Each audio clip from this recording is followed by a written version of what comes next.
In an undergraduate research study conducted in 2014 by Baculnas, Samiliano, and Roquero, it was found that English teachers in a district in the province of Antique perceived themselves to have average speaking proficiency.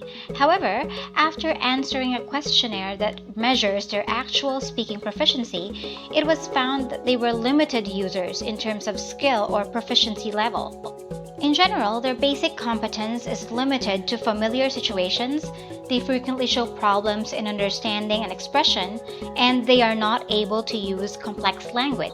Well, people would say, of course, that grammar does not matter, and that as long as you understand each other, that's cool.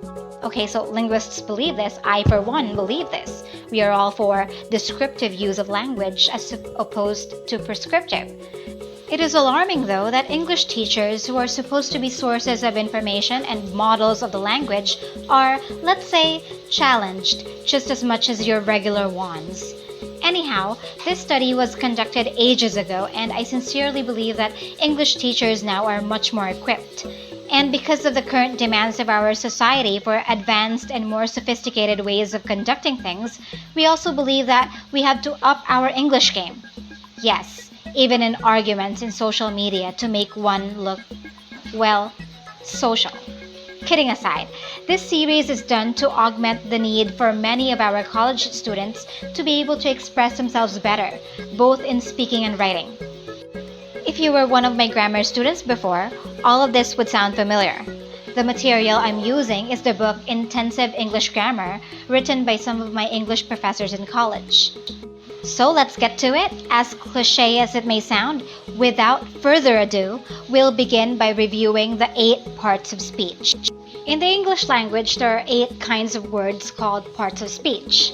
They are verbs, nouns, pronouns, adjectives, adverbs, prepositions, conjunctions, and interjections. The group to which a word belongs is determined by its use in the sentence. Therefore, the same word may be any one of the several parts of speech, depending upon its use in a given sentence. A verb is a word which shows action, links a word to the subject, helps another verb, or merely indicates existence. When we were younger, we were told that your verb is just an action word, but there is more to the verb than that. In the sample sentence, the man is a banker, the verb here is. Clearly does not show action, but rather just links a word, banker, to the subject, which is man. In another sentence, Helen painted a picture. This time, the verb painted does show action. But aside from that, your verb could also help another verb or merely indicate existence. A verb may be composed of several words called a verb phrase. Example, this book should have been sent to the library. So your verb phrase here is should have been sent, composed of your helping verbs and your main verbs. In another sentence, had the support not been given by my family, I wouldn't make it through. There are 2 verb phrases in the sentence. They are had been given and would make. Another sentence example is we will leave tomorrow for Mexico. And the verb phrase in the sentence is will leave. You'll also notice that the intervening word not is not part of the verb phrase because it is not a verb. We'll talk about that in the succeeding topics. The next part of speech is the noun. A noun is a name of anything. Sample sentences are Poe wrote poems. Poe and poems are nouns. Another is work brings success. Work and success are nouns. Another, Anna lives in Manila. Anna and Manila are nouns. And the last sentence, girls usually like roses. Girls and roses are your nouns. A pronoun is a word used to take the place of a noun. Through its use, one may avoid repeating names. Example, Ruth saw the boys and talked with them. So your pronoun here is them, referring back to the boys. If we did not use a pronoun, we would be saying Ruth saw the boys and talked with the boys, which will be redundant. Another example is Mary bought a brand new car and gave it a try. Your pronoun here is it, referring back to the brand new car. And the last sentence, Prudence took the exam. According to her, it wasn't difficult. Your pronouns are her and it. Her referring to Prudence and it referring to exam. An adjective is used to modify a noun or a pronoun. It may be a word, a phrase, or a clause which answers the questions which one, how many, and how much. Example, we saw beautiful valleys and rugged mountains. Your adjectives here are beautiful and rugged. Beautiful modifying valleys and rugged modifying mountains.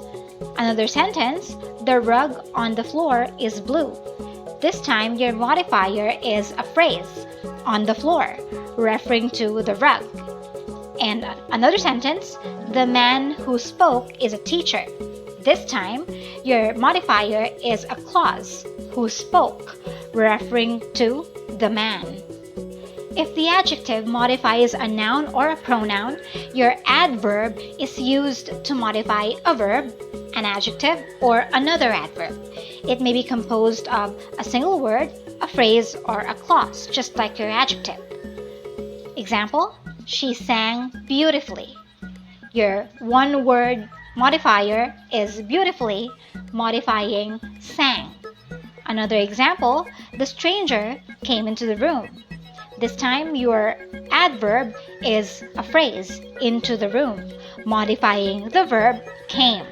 And the last example, Robert left when I came. Your modifier here this time is a clause, when I came, modifying the verb left. A preposition shows the relation between its object and some other words in the sentence. Example, we walked through the woods. Your preposition through shows the relation between woods and the subject we. Another example, I sat on the barrel. Your preposition is on. It shows the relation between the object barrel and the subject of the sentence, which is I.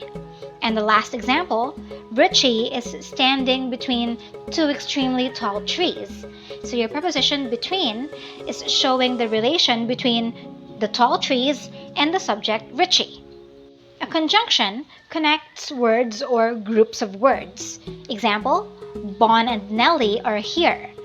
Your conjunction is and, connecting the words Bon and Nellie. Another example, she came, but she did not stay. Your conjunction here is but, connecting the clauses she came and she did not stay. Another example, do you want something to eat or something to drink? Your conjunction or connects something to eat and something to drink. And the last example, I came because you called for me. Your conjunction is because, connecting the clauses I came and you called for me. An interjection is an exclamatory word that is not related to the other words in the sentence, like, help, help, the house is on fire! Or, wow, the painting of my portrait is excellent! And, ouch, that really hurts! And the last is, boy, you do know how to handle the matter. Your interjections were help, wow, ouch, and boy, all of which are not related to the other words in the sentence, but just gives a little more pizzazz. Well, those are our 8 parts of speech. Once again, they are verb, noun, pronoun, adjective, adverb, preposition, conjunction, and interjection. We will discuss each one in detail in the succeeding episodes. Wow, episodes. Isn't that amazing? Well, if you wish to learn more about the topic discussed, or just want to supplement what you already know, or simply to review what you must have already learned before, whether it be for academic or professional purposes, please do watch out for the next videos for this series. See